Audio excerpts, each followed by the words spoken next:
Hey, folks, and welcome back to Glenn and Adrian's Rock Talk. That's Adrian. And that's Glenn. And today we're going to go back into the Wayback Machine with Pink Floyd to 1971. No, not to Pompeii, but to a gig they played a little bit earlier than Pompeii. This happened in Royaumont, France. I probably butchered the name. June 15, 1971. And we're going to watch them do a version of Set the Controls for the Heart of the Sun, which of course was on their second album, Saucer Full of Secrets. This is one of those eras of Pink Floyd that not all Pink Floyd fans know about, but of those that do, many of them cherish this particular era. After Syd Barrett, but before the big blockbusters started up with Dark Side and Wish You Were Here and The Wall and Animals and all that. Thought it would be fun to look at this. I know that in the news right now, the big story is that Pompeii has been re-released and put out on a new video with better resolution, apparently, or cleaned up, something like that. And they also have a Steve Wilson remix of the audio. I actually went out and I got that on CD. I don't really spring for records these days. They're just too expensive. But it's the set list, from the movie. But anyway, thinking about this, I thought, well, I know that there's a lot of footage out there now that wasn't available when we were first becoming Floyd fans. There's actually a YouTube channel by the name of the Pink Floyd Research Group. They say, the official YouTube page for the Pink Floyd Research Group, we are a small group of dedicated fans whose goal is to restore and archive bootleg media of Pink Floyd in the highest quality currently achievable. So they've been doing quite a bit of that. We may have looked at something previously from this channel. I can't quite recall, but for sure I wanted to check this out. There is more footage from that day, but a lot of it is incomplete in one way or another, and this looks to be pretty much a complete performance, both audio and video. Adrian, any thoughts ahead? I know it looked like on Live at Pompeii, or I've got the director's cut, the one that came out before this new one anyway. Yeah, of course, this is happening as part of a gig in France, so it's a different location. Yeah, I wonder if it'll be anything like what it was in the movie. Let's take a look, and we will discuss afterwards. All right? All right.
see the swallows resting.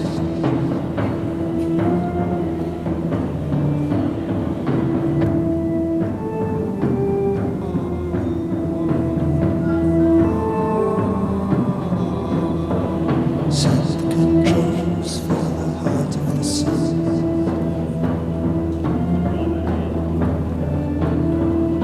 Over the mountain, watching the watcher.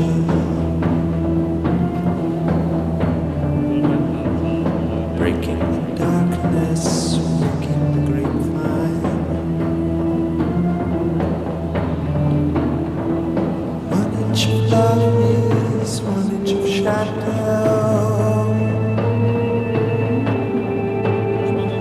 Love is the shadow that ripens the mind.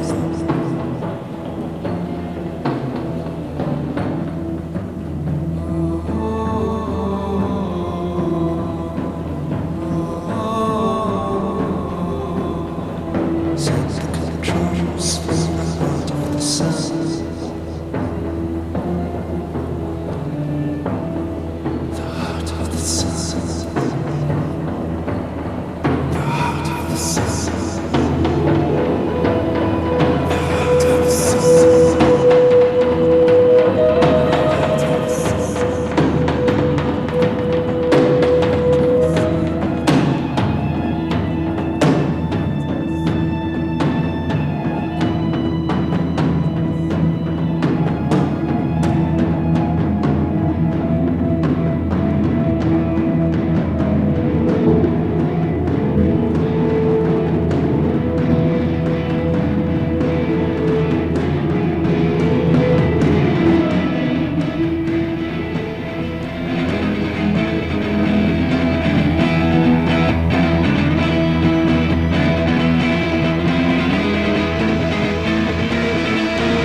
Pompeii, Pink Floyd. Wow. So very different, I would say, from Pompeii in a lot of ways. Oh, yeah. Yeah, it's got an improvisation that makes a performance unique. Yeah. There's definitely a lot of that going on in this one. I agree. I liked having up to 3 camera angles to look at, too. That is something I'm not used to where it comes to Pink Floyd performances, especially from back then. So I learned a little bit just from watching that. First thing I want to note is that thing with the stick on top that Richard Wright was using that sat on top of his organ. It was a box, and he could stir around like that.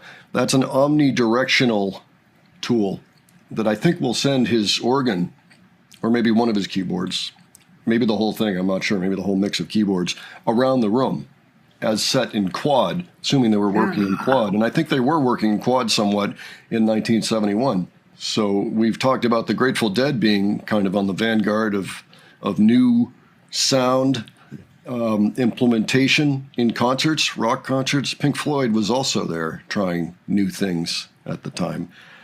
And so that's what that was, in case anybody was wondering. It was interesting to see how the vocals were split up. I mean, I've always known where Roger Waters sings in this song, but with the other vocal, I couldn't always tell if it was Richard Wright, but we could see who it was there. So the second vocalist is, in fact, David Gilmour, and he's doing all the cool things down at the bottom of the guitar bridge, creating those high slide notes and all that. He's good at that. Yeah, he is. He's very good at that. He does a lot of that for those early albums in particular. You hear a lot of that kind of work. I noticed that Roger didn't play the bass guitar except in the middle of the song. He wasn't playing it at all. He was playing the gong, and it was Richard Wright and David Gilmour that were doing the melodic parts of the song. It was about 5 minutes in before we started hearing bass notes from Roger. And then he quit by the last verse. So I found that interesting too. I guess I had never thought of that before, but yeah, there's no bass guitar in the beginning or the end of most performances, live performances anyway. See, this is why I like video. You can see things like that. Yeah, again, just I liked all the improvisation that was going on, and Dave with the slide thing, and I've seen him in a few different settings, using a slide. So, how about that audience? The very, very tiny audience, very stiff audience. Oh, they played it in a cathedral. It did look that way, yeah. I was wondering if maybe other songs on the set list allowed for the use of that pipe organ. Oh, that would be awesome. See if we use that. Yeah, hard to say. So this was an era of Pink Floyd, again, not a lot of people know of, and it's about as experimental as you can get, but successfully experimental. People still want to hear the things, 50, 60 years later. I just appreciated the different things I've heard in this performance. There are a lot of different things going on with the guitar, that we were just talking about. The devices that Rick Wright had. And I don't know who was in control of the echoes, but they did a pretty good job. Yeah, it might be. There was a lot of echoing and like some parts with the singing, and then, again with the guitar and the keyboards. I think it depended on whose sound it was, because I think David Gilmour controlled all the echo from his guitar, for example. Yeah. But it's possible Richard Wright controlled a lot more things than just his organ there, so hard to say. But yeah, very, very interesting to see them at this time when they're not a big act, they're not making a lot of money, they're probably just breaking even, Metal was to come out a few months later, so the latest album at that point was Atom Heart Mother, which is about right, for the sound, the set list that was probably going on here and throughout most of 71. So cool. It was cool to see that. It was illuminating. There were things that I learned here that I did not learn watching Pompeii. So Pompeii is a great movie for this stage of Floyd, but it's not the end-all and be-all. It's worth taking a look at other available video wherever you can find it. There's more available now than ever before. I mean, all this stuff came as a revelation, I think, when YouTube came along. You might find occasional clips before that, but that people would trade often on videotapes, like that's the first time I saw Syd Barrett on film. Somebody had traded a videotape. Take advantage of what we have today to look at. All right, folks, why don't you let us know what you thought of this, and if you've seen other concerts from back then, of the Floyd, or really anything from back in the day, say before the Wall, maybe before the really big stadium era that they had that started just a couple years after this. Be interested to hear about that. Yeah, that's the other thing. They were filling stadiums less than 2 years later, and that couldn't have been more than a few hundred seats right there, that place. And I don't think they were all full either. So, all right. And if you have other suggestions for us regarding Pink Floyd, you can leave those below. And if you enjoyed this video, please give it a like. And if you enjoyed our presentation, please subscribe. Don't forget, we have a second channel, Modern Rock Talk, where we put all our interview reactions. And that's going strong. Would love to see you over there. Take a look if you haven't yet. And thanks so much for joining us today, and we'll catch you on the next one. All right. Take care, folks. See you all later.